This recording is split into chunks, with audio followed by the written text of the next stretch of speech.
Hello, everyone. Welcome. We're so excited to have you here today. We already have some folks that are joining us. We're going to give people another second to get into the room still, but super happy to have all of you with us and super excited for this panel today, too. We have some amazing women here. While you are joining, we have three continents covered right now in terms of, or three countries rather covered in terms of who's on this panel today. So would love to hear where everyone in the audience is based, where you're joining us from. Say hello.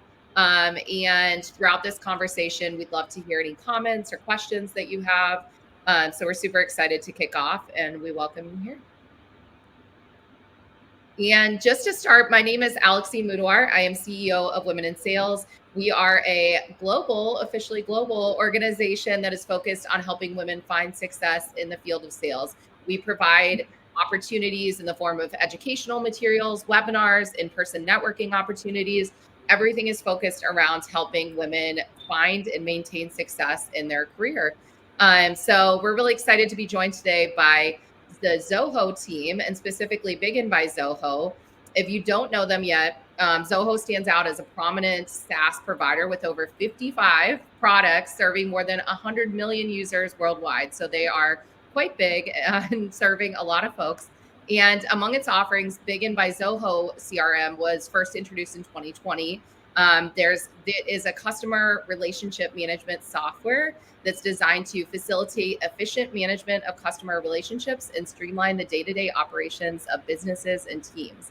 So we are super excited to be co-hosting this event together. We're going to be talking all about collaborative selling and about the customer experience and pulling from Zoho's experience and many, many years and much revenue that they have derived. So in today's session, we're going to explore the teamwork between various departments and their collective impact on the overarching goal of any business, which is, of course, sales. As we all know, sales is not solely dictated by the efforts of one singular department, which is why we were really excited to gather folks from all these different teams within the organization to talk about revenue. It's really a collaborative symphony orchestrated by the efforts of individuals across multiple departments. Each of those departments, which are yielding their own unique expertise to push the business towards its sales objectives, which is why we have gathered this incredible group of women today. So before moving on to the topic of collaborative selling and customer experience, we're going to actually meet our four panelists who are really excited to have here. And we're going to hear from them from the Zoho side, which is a seasoned software suite provider with over 25 years of experience. So would love to hear from each of you on your respective roles, your career trajectory, and your contributions to customer experience within Zoho. Who wants to kick off first?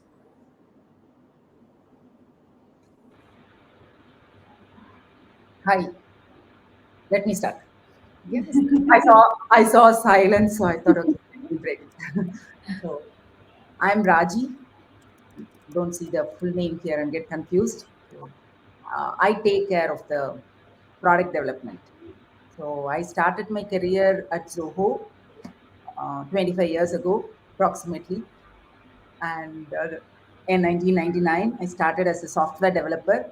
And from then on, I've worked in multiple products in Zoho. So I've grown along with the company, but all along in product development. So that's it about me. Maybe we have different verticals, people from different verticals. So I'm from the product side. Others? I'm Vidya. I take care of user community in Zoho.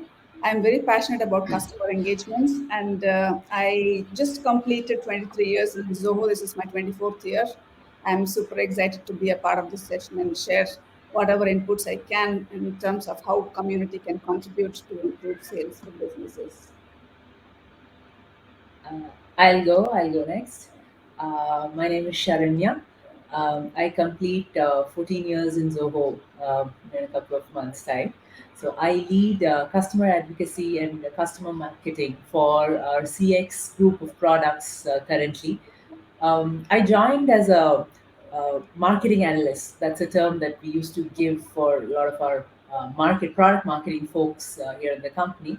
A fresher, and then I have grown to leading product marketing teams across our CX group of products, and currently trying this new hand at customer advocacy and how we can take working with customers forward from the marketing side of things. So yeah. Perfect. I guess now it's my turn. I'm Carla. I am the sales director for Latin. I will be completing my 9th year in Zoho, I think in next week or so. I am actually passionate about customer experience, customer advocacy, just in general understanding what it takes to actually build a sales team as well.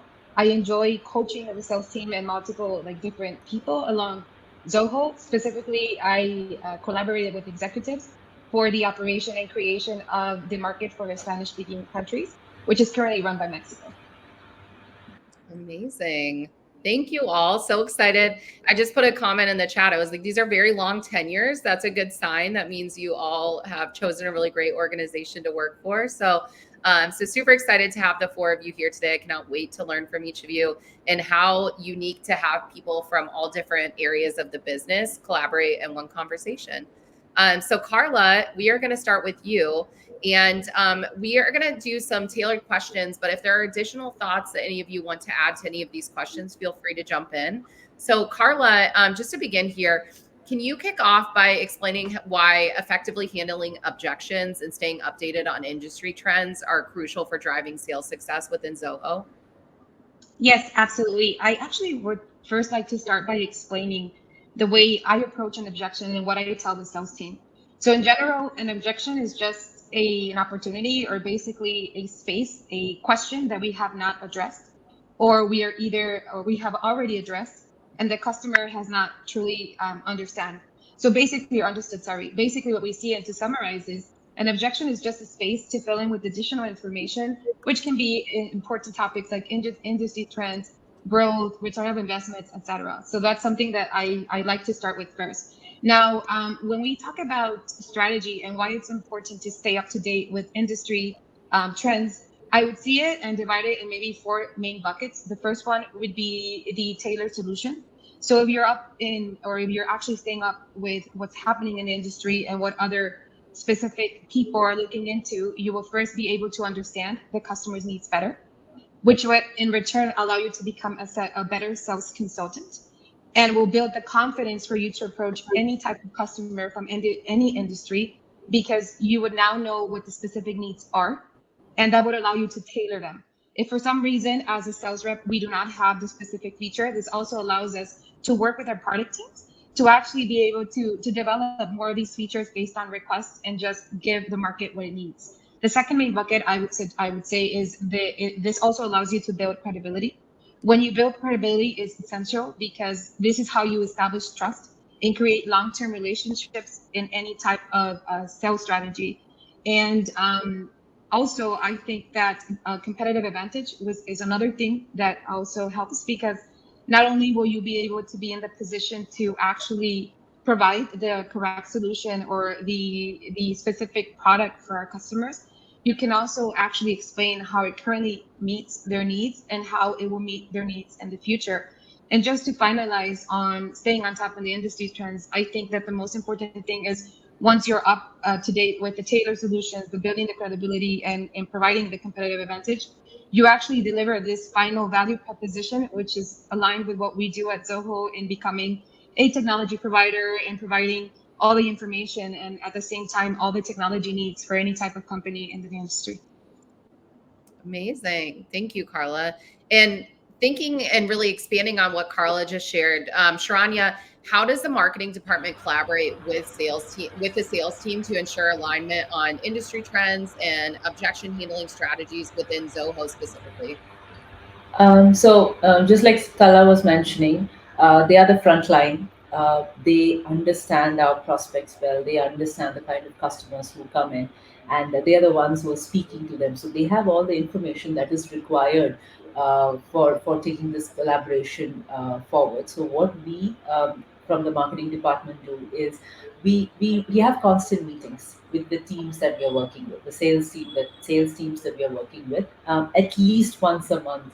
to discuss failures, to discuss successes, and where we can make any changes required. And we try and pick their brains on all this information that they have gathered. Example is uh, maybe they have worked with a couple of prospects on a particular industry, and they see a trend in that. They see a sudden surge of sales prospects coming forward from a particular industry. They tell us that unless these meetings happen, we will never know. So having this kind of regular updates and meetings with the teams, sales team that we are working with is one of the most important strategies that we follow. We also discuss the different types of prospects that come in, from which industries, what are the questions that they are asking. So if we do not know that, we cannot incorporate that kind of information in our collateral, in our marketing collateral, and that cannot go back to the sales team to help them close more deals later on. So we have discussions about the kinds of prospects that are coming in, and more importantly, we also work and collaborate with them on a lot of these RFIs, requests for information, that comes up, because that has a lot of information there, the kind of questions that a lot of our prospects ask, that come in from from the RFIs. So again, there the marketing team gives their inputs based on the kind of market study that we have done, which helps them to give more information, or or answer those objections that come in from the prospects. So these are some strategies that personally I have followed, personally my team has followed, and I have seen a lot of other teams also follow in Zoho.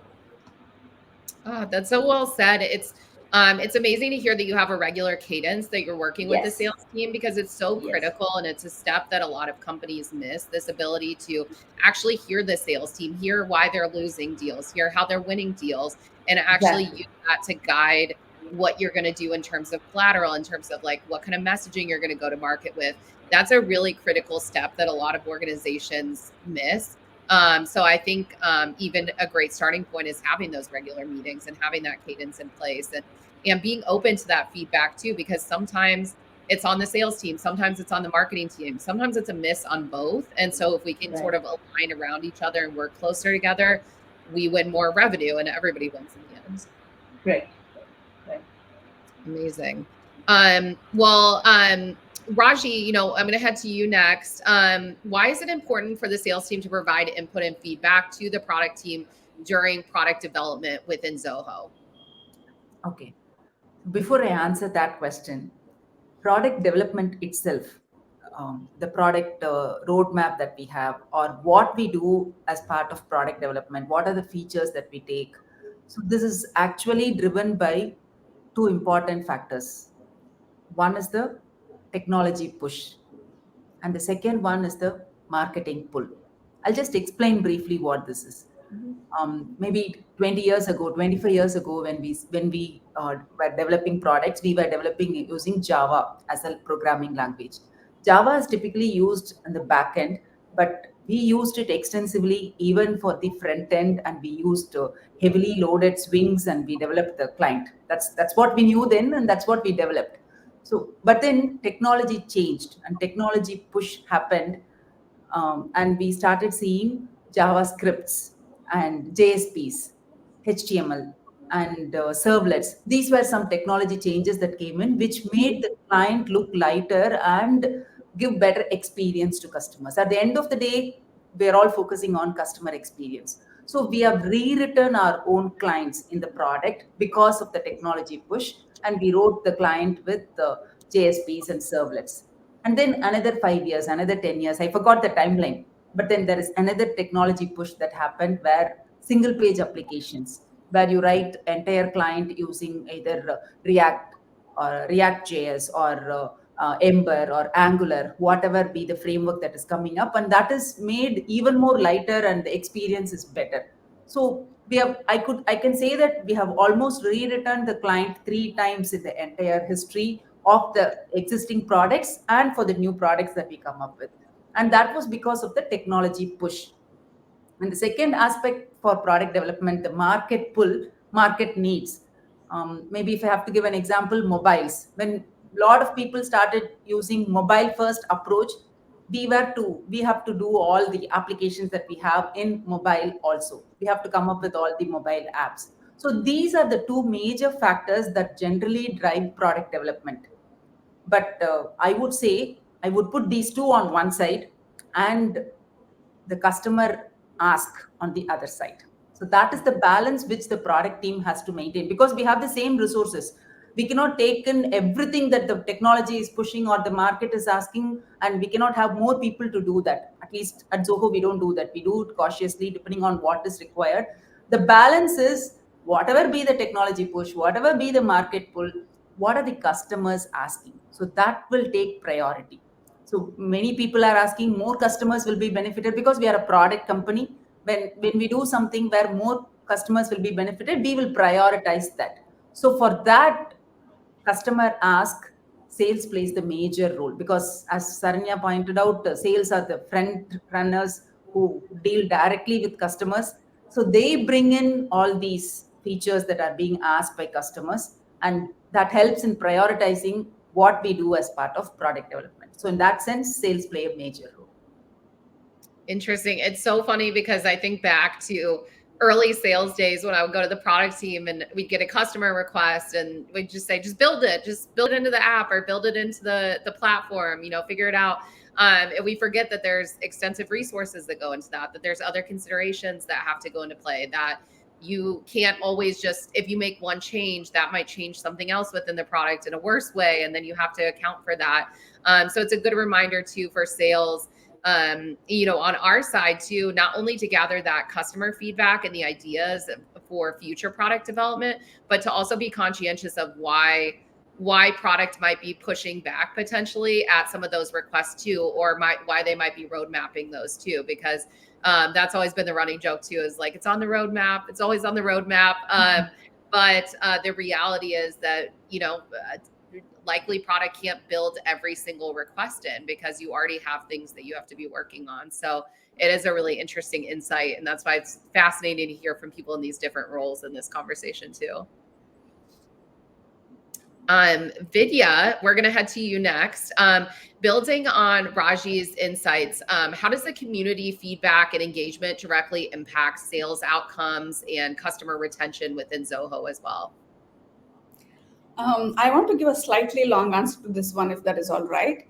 Let's do it. Yeah, so Raji, Carla, and Sharanya all mentioned some pointers like trust, credibility, customers being at the other end, all our works being directed at customers. So there is a clear path here. There is a clear insight that all departments have to work hand in hand. So we know that sales team strives to generate revenue. They work towards acquiring new customers and therefore new revenue from existing customers through renewals, ensuring repeat revenue, and selling more to the existing customers to generate, again, a little more new revenue, more social dollars from the existing customers. When repeat revenue and social dollars are considered, customers must continue to get a stellar experience post-sale. For this, there needs to be a very well-nurtured ecosystem that takes care of the needs of the customers, provides a space where they are listened to. When this is done right, sales team will have one less challenge to handle, the problem of churn. We know that customers churn for various reasons, and one of them is poor post-sale engagement in most cases. A pet peeve among customers is not being listened to. This is largely because the relationships with customer-facing roles in most cases remains transactional, like in sales or pre-sales or support. When sales team gets to know of an impending loss of a deal or a customer, it's already too late. They go all the lengths to win a customer, but a lot more effort goes in retaining, and that effort is not handled just by the sales team. A lot of other departments have to come together to make that possible. So here, a thriving user community around a brand will bridge that gap very nicely. It is quite literally having your ears to the ground, be it accolades or dissent or anything in between. You will get to feel and hear it from afar, even if you have a community going. There are a few ways in which this impacts sales outcomes and retention. So customers feel when there is a community, when there is a thriving, happening community, they feel that they belong their stickiness improves. They realize that there is a credible, transparent medium where engagements happen, where conversations happen, where everybody concerned or related to the brand come together. They gain access to a lot of resources that help them adopt the products deeply. The more deeply the customers get to adopt the products, the lesser they churn. They know they're making most of their investments with Zoho or whatever brand that is they're using. So these things are very important because community makes it possible to have sustained, meaningful engagements with customers for to make sure that their lifetime value goes up, their age with the brand goes up. It's for a long time. It is a strategy for the long term. There is no instant gratification there. Yeah, very well said. Yeah, I want to add to what Vidya Please. talked about. Community, as she rightly pointed out, it helps reduce churn and people come and see that there is an ecosystem. And it also helps in product development. Like the new features, we have a feature section where customers can come and ask for a feature. There is support portal. There, I mean, we do have post sale support where people can ask any clarification or any features. But when it is in a community, what one customer asks is being visible for everyone. It is visible for the ecosystem. And when multiple people come and say, I also want this, I also want this, and upvote a particular feature, that gets priority in the product development because we want to see that we want to do a feature that is useful for majority of customers. So in product development aspect as well, community plays a major role. Yeah, that's very well said, because I'm sure it's the other way around too, where sometimes there are like features you're thinking about building and you realize there are ones that are much more important to your community, that there are things that are much more higher priority, and then you can actually reprioritize your strategies. So that's a really good point. And community is this thing that we're hearing so much about right now. Obviously, women in sales, we're a community, but then there's these user group communities, that there's these different layers and levels to community. So yeah, I think that's a very that's a great call out. So as we move forward with this conversation, just a reminder to anyone that's in the audience, if you have questions that you want to ask to our panelists, we are going to hit those towards the end of the conversation. If you can just please log those under the tab that's labeled Q&A, and then we will make sure to circle back to those questions. That would be fantastic. But now that we've covered the how part of it, we're going to really dive and delve into the rationale behind these practices. So Carla, we're going to come back over to you.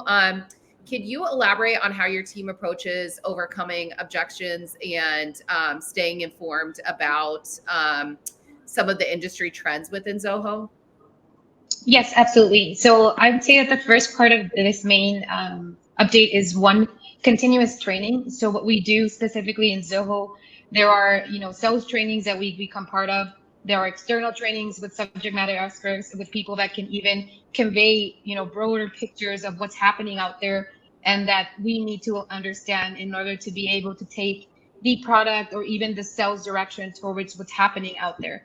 Additionally, we also have sales meetings where we talk about any specific matter or any deal that we have been working on, and what we're seeing or requests that are happening, or a specific industry that may be going out of, or vendor that may be going out of business.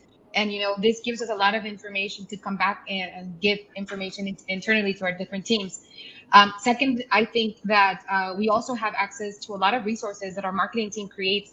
I think this is one of the major things that helps us to overcome objections, because there's a lot of amazing content that they create beyond Zoho product, beyond Zoho information. It's more into why some things are important, how to approach specific objections, how to reply. Like I was saying in my first response, right? An objection is just an opportunity for us to provide more information, to educate the customer, to answer any question that may be deterring them from making a decision, whether it be because they're not sure that they want to head in the same way or where the industry is heading. And this also allows us to become business consultants and even share with them what we're seeing from other industries or other customers specifically in the same industry. And I would say the most important approach, and I think this is something that is very unique and something that I really enjoy about Zoho compared to my previous sales experience, is the constant knowledge transfer and collaboration there is within all the teams in Zoho.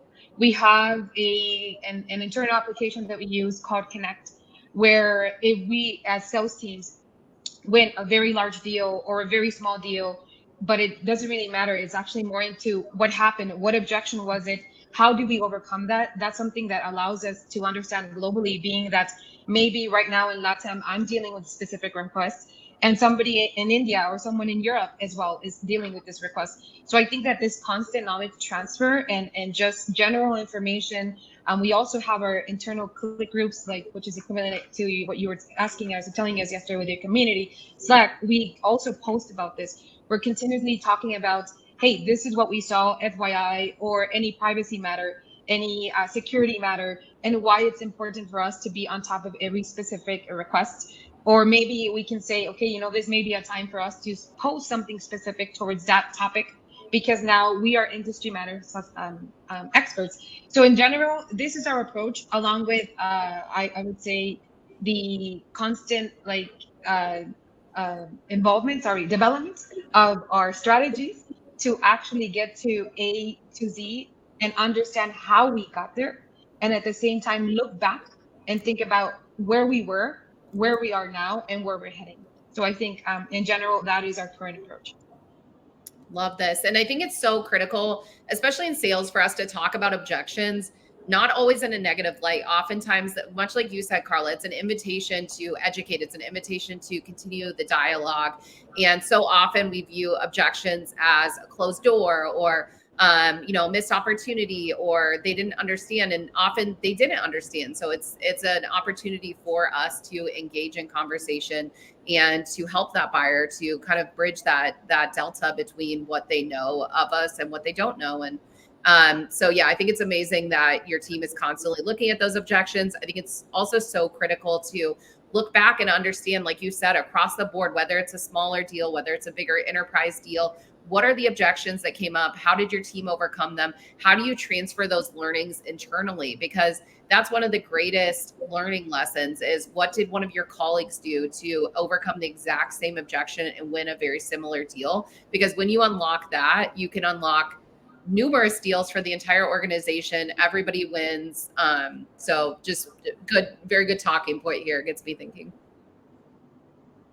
As we move forward in our conversation, following up on what Carla explained, Sharanya, could you provide us with insights into the specific strategies employed by the marketing department to support the sales team in overcoming objections and staying updated on industry trends within Zoho? Sure.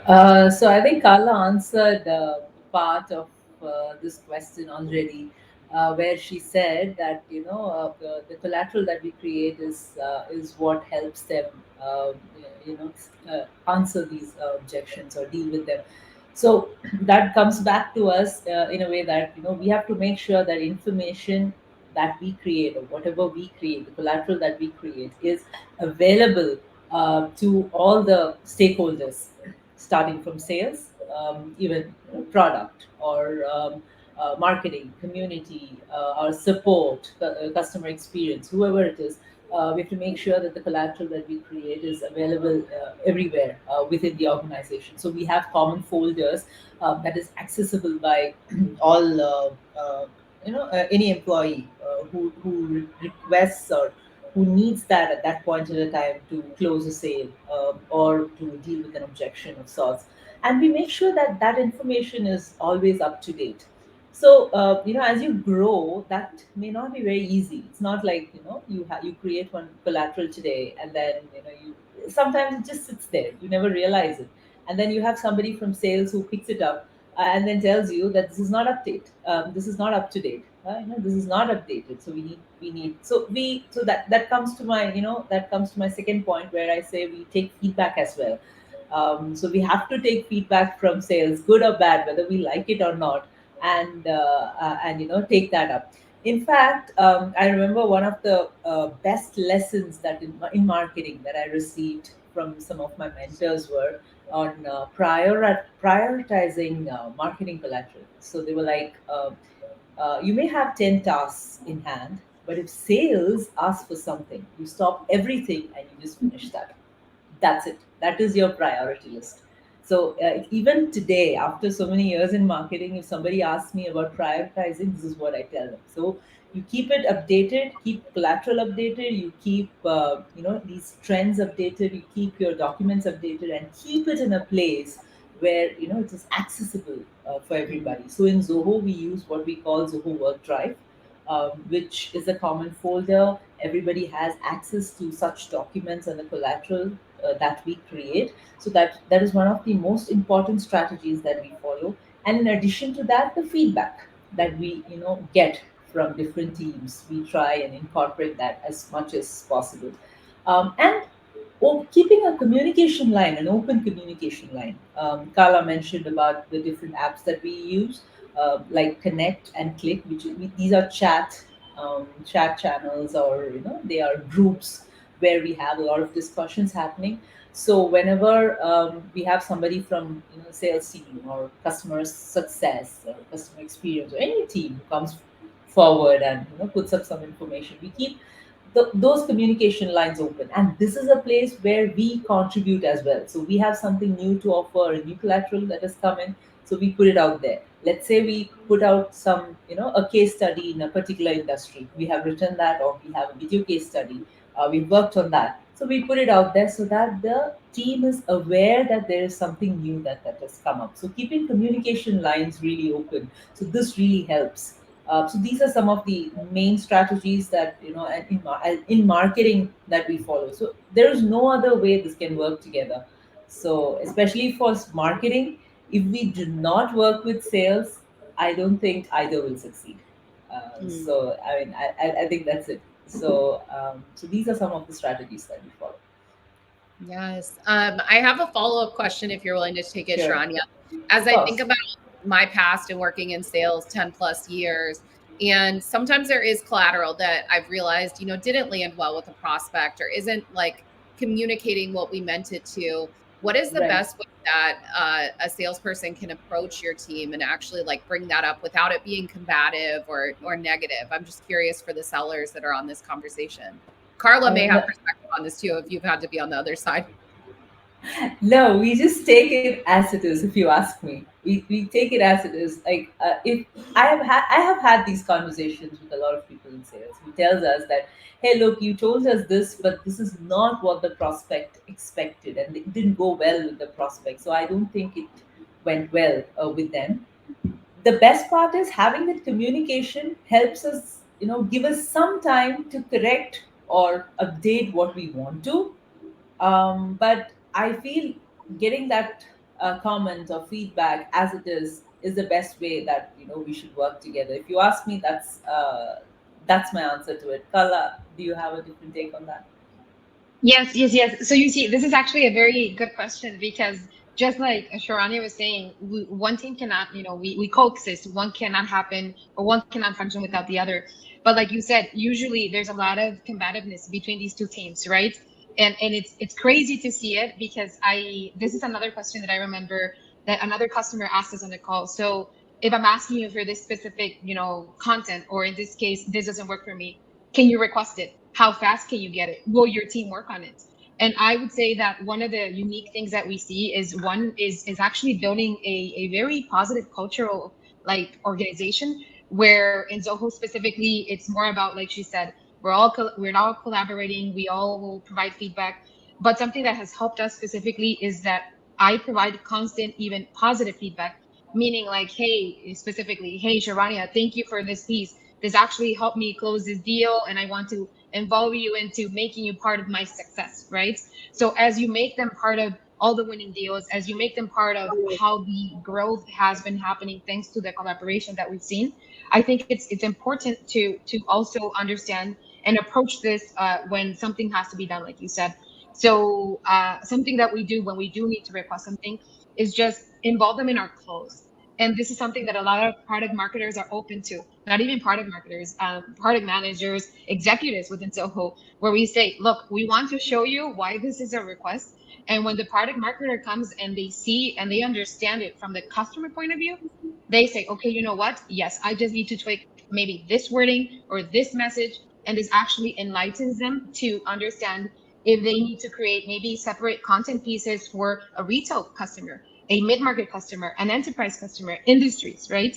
So I would say that's something that I find to be very helpful, and this is goes along with what I was mentioning of the continuous collaboration across teams. Yeah.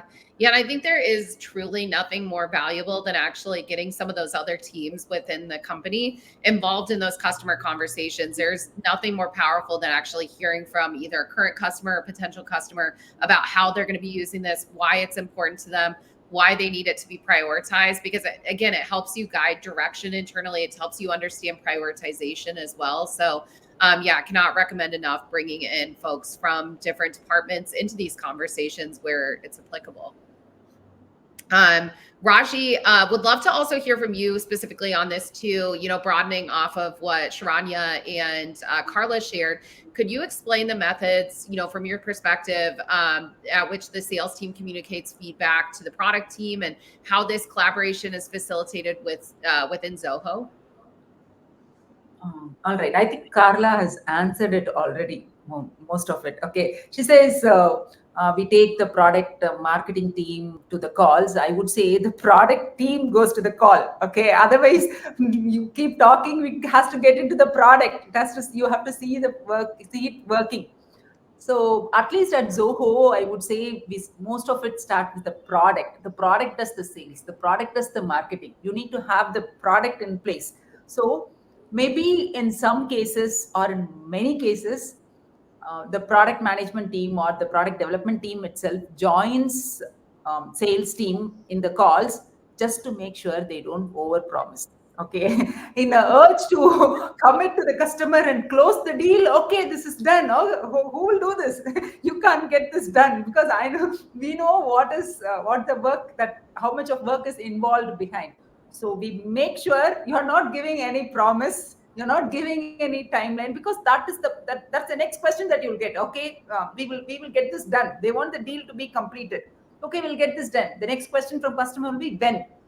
Some timeline they would want to commit. We make sure that is not done because we don't want to do false promises. So I think we have learned this over the years by having a lot of brick bats by not keeping up with our promises. So it's okay not to promise, and under promise and over deliver is fine, but don't make a false promise when we know that we cannot done. At least I get into such calls where I know for sure this cannot be done in this time frame, and I think I'm known for getting into such calls. Okay, where I can explain clearly why this cannot be done in 2 months time frame or 3 months time frame, because I can explain it technically why it is not possible. Customers will understand.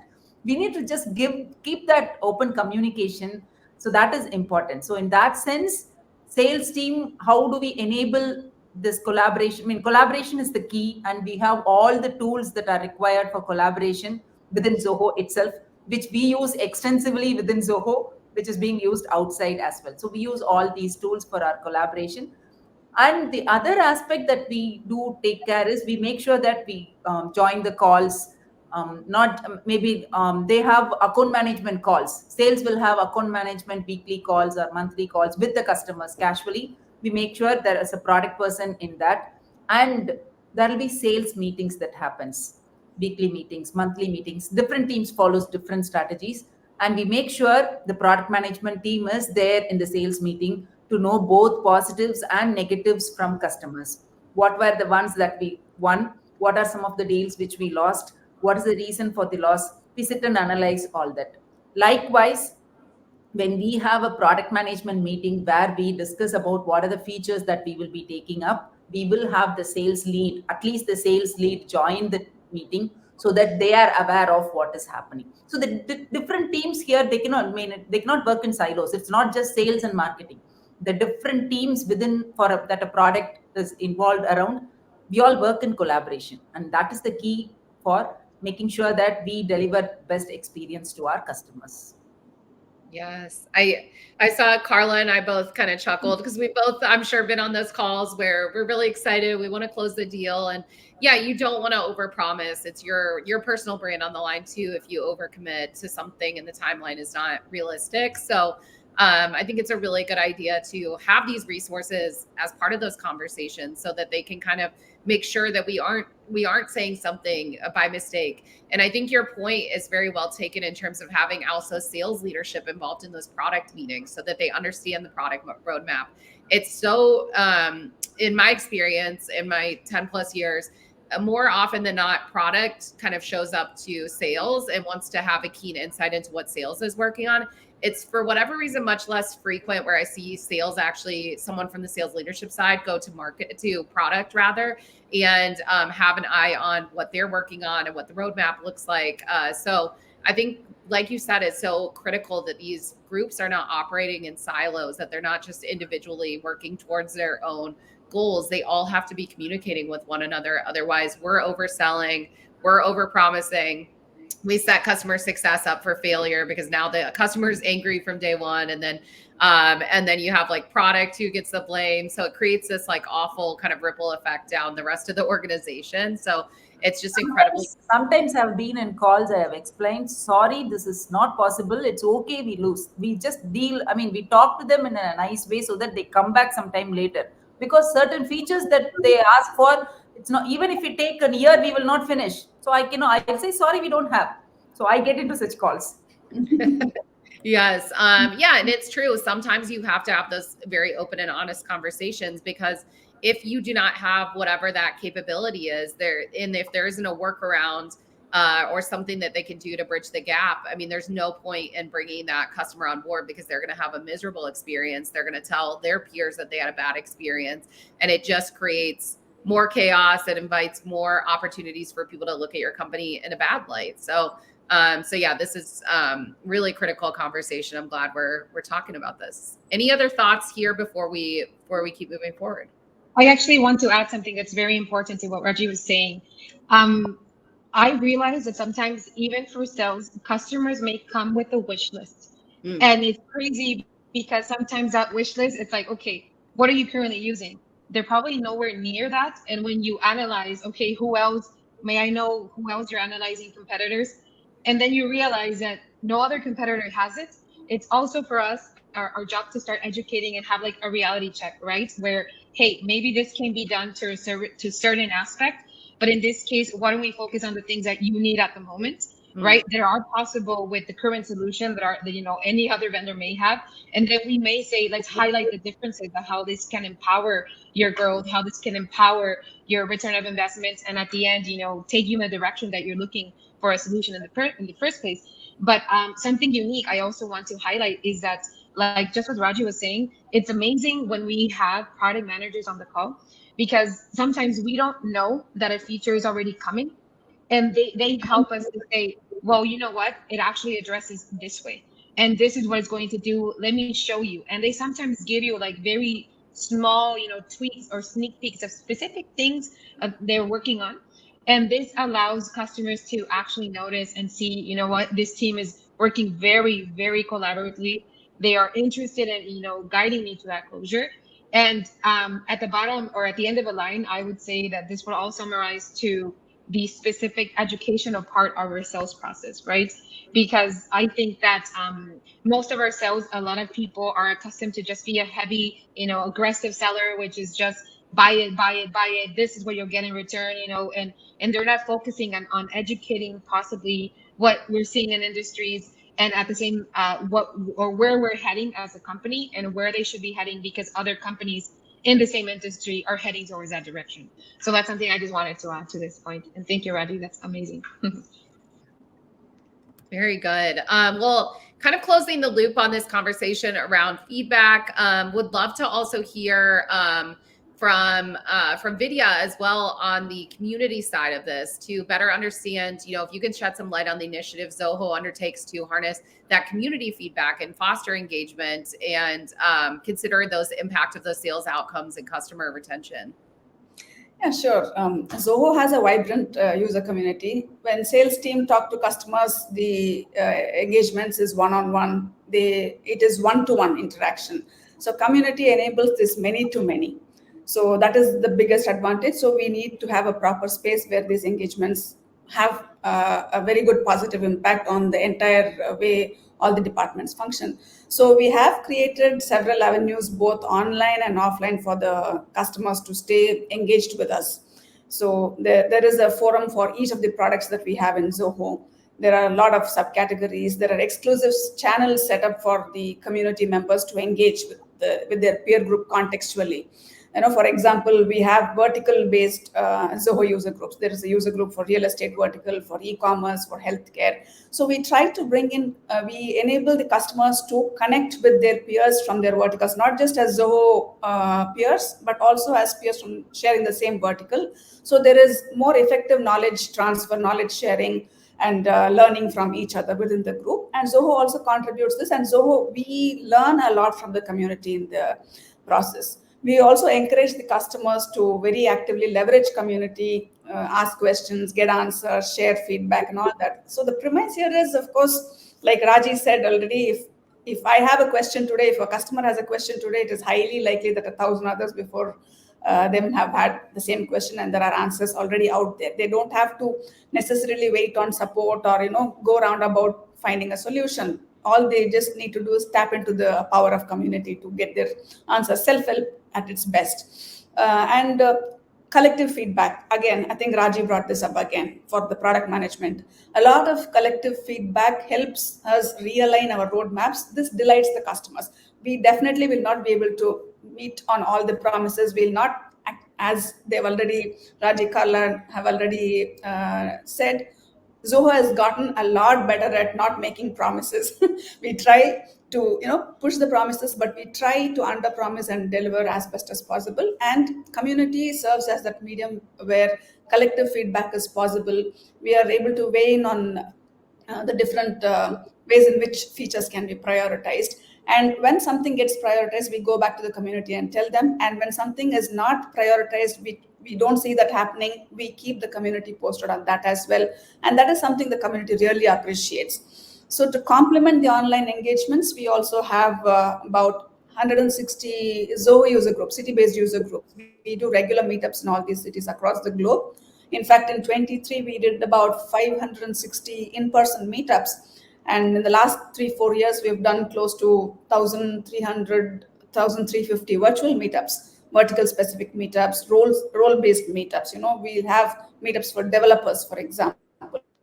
So the idea is to keep creating as many avenues as possible for the customers to meaningfully engage. We create room for starting a conversation or including the customers in the conversation, which benefits them, which enables them to adopt the products much more deeply. So for the sales team, this is a very big value add, because there is a ready reckoner. There is a community that they can showcase to any prospects that they're interacting with. They can establish how transparent the engagements are and how we are when it comes to making promises or delivering on them. So when these engagements happen, what happens is the customers come closer to the brand. And this gives us an opportunity to also onboard the customers to our culture. I think that is very critical, because when we say this is going to be it's in a roadmap, this is going to take about 6 months or so, which we generally don't commit. But when we say 6 months, for example, our customers kind of understand that this could probably be 9 months or 12 months. So that is the kind of, but we keep them posted about any eventual delays in the event of having committed a timeline. So the community is also willing to work around the limitations we have, and they navigate the business challenges with Zoho. These genuine efforts will have continued to help the customers adopt the features more effectively for their businesses, automate a lot of their processes, automate their businesses. And they've also been able to learn from the peer ecosystem. So they just don't have to rely only on the Zoho folks or the Zoho resources. Of course, these things are made available, but the peer ecosystem contributes a lot. We have a lot of champions in the community who come and share their knowledge. For example, in the real estate vertical, every month there is a meetup happening for the real estate vertical customers. Every month there's a meetup happening for e-commerce customers. So about for 8 different verticals, there is a meetup happening every month. We are in the process of, adding more user groups based on interests or verticals, and based on the products the customers use. So the idea is basically to see how we keep growing avenues. All these tie back into organic sales, driving organic sales, and retaining the customers. We try to give as fewer reasons as possible for the customers to leave. Yeah. Very good. Well, I cannot believe I'm saying this, but we only have 10 minutes remaining. I feel like this time just flew by today. So before we move to our final question, I know I believe someone from the Zoho team will be sharing a sign up link for Big and by Zoho so that you can learn more about the organization and so that you can get some additional information from this amazing team. So keep an eye on the chat. We'll make sure that a link gets shared. But we're going to move into our final question for each of you. We'll do this a little bit rapid fire since we only have a couple minutes left. But we're going to go to you first, Carla. So we're going to start exploring, in this final question, just want to explore the benefits of each department's contributions. So Carla, to wrap up, how have the positive outcomes from overcoming objections and staying informed on industry trends translated into better experiences for your customers and ultimately contributed to success for Zoho as a whole? Okay, yes, shortened version. First, one, customer aspect, faster decision-making timeframes, because if you have the information, if you're up to date, if you are informed, if you're educated, this will help you just have faster decision-making timeframes for customers, because you also help them to kind of accelerate that need. Second, I would say an improved customer satisfaction, because you do not have to lengthen multiple calls of, let me get back to you with this information, I really don't know, etc.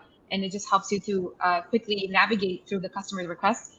And I would say the third and final one would be long-term relationships for customers specifically, which end result actually return and back end of maybe referrals, etc. That's specifically for customer or prospect facing.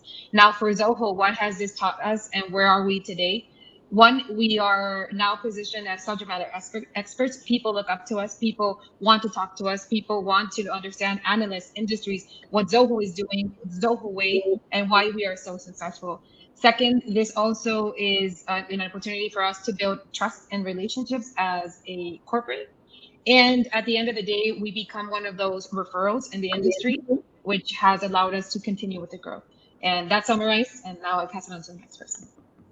Amazing. Thank you. I know you had to put a lot of information there quickly, so appreciate that.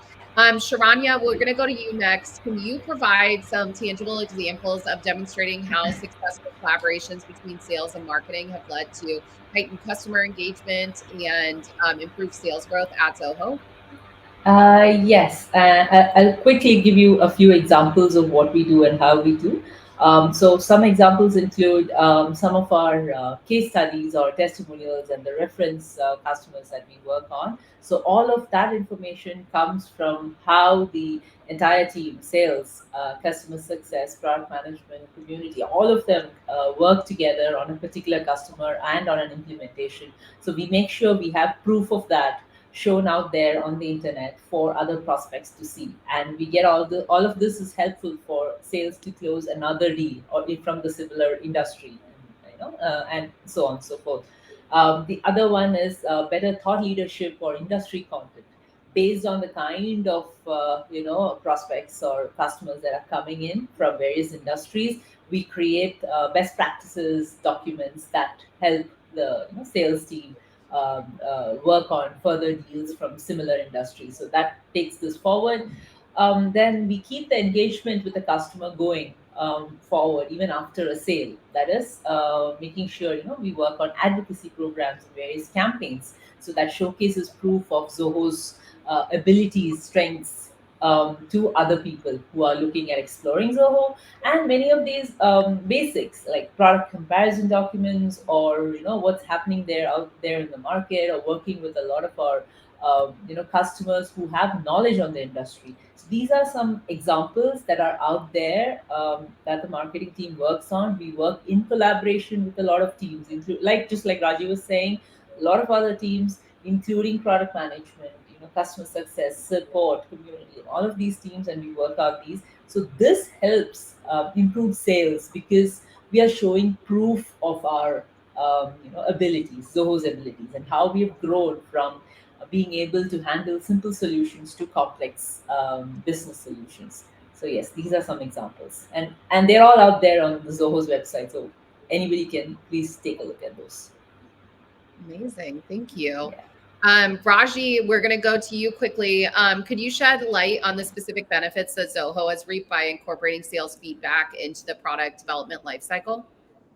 Yeah, as I initially said, the customer ask. So that defines the product roadmap and the products that we are building, I could say. See, it is not that Zoho today, you said it had 55 different products. Ideally, we have more. That's a marketing number we have as talk uniformly 55. That the team says that talk this number. But it was not that when we started building Zoho products on the cloud, we decided we'll come up with all these 55 products. As we started developing few which based on our need and based on sales feedbacks, we came up with more products. Begin this product, begin by CRM itself. This was built for the smaller group, smaller CRMs or the small business CRMs.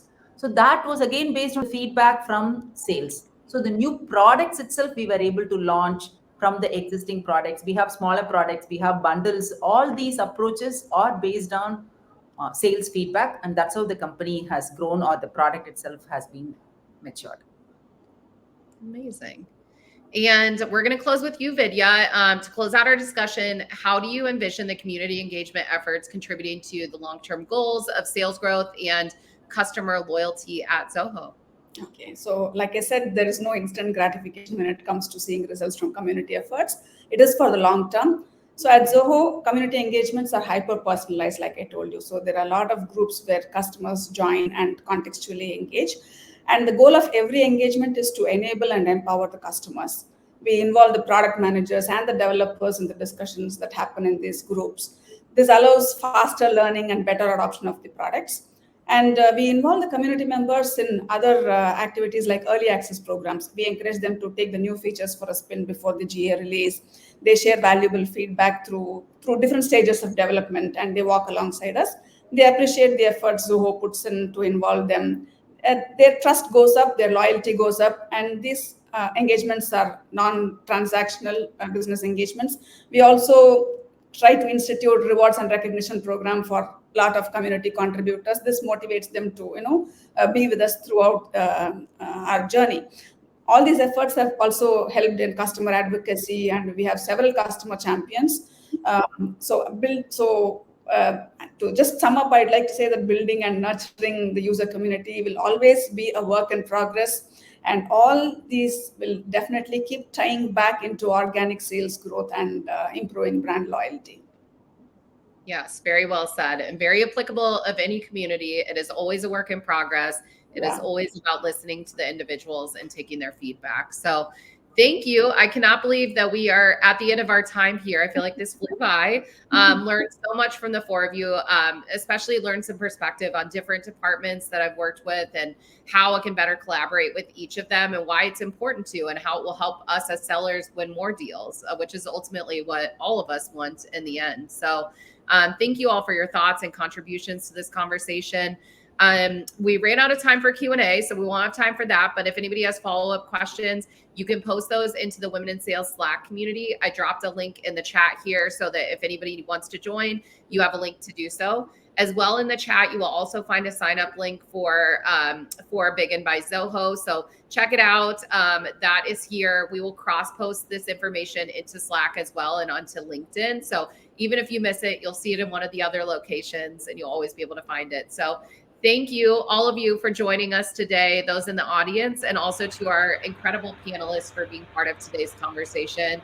And thank you all for continuing to show up for these events for Women in Sales, and to our co-sponsor for today's event, Big by Zoho. We will see you at the next event, and have a great rest of the day. Yeah. Thank you for putting this Thank you. Bye.